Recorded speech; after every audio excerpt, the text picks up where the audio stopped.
শিক্ষা তাদের হাতে তুলে দেব ইনশাআল্লাহ। এই শিক্ষা থেকে ডাকাত বের হবে না, খুনি বের হবে না, ঐশী তৈরি হবে না, আয়নাগর পয়দা হবে না। এই শিক্ষা হবে নৈতিকতা সম্পন্ন, দায়িত্ববোধ সম্পন্ন শিক্ষা।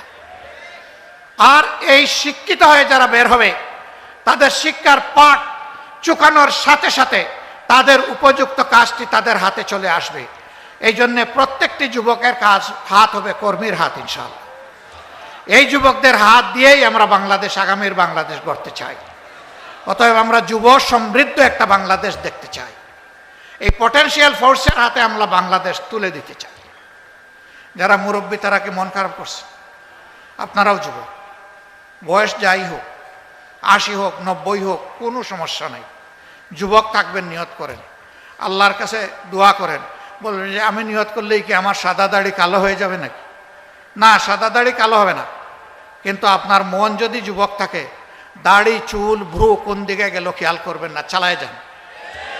আপনি যুবক, আবার 30-35 বয়স, সব কিছু দেখলে মুষড়ে যায়, ভয় পায়, অলস কাতর, ও হলো বুড়া। ওই বুড়া হওয়া যাবে না কাউকে।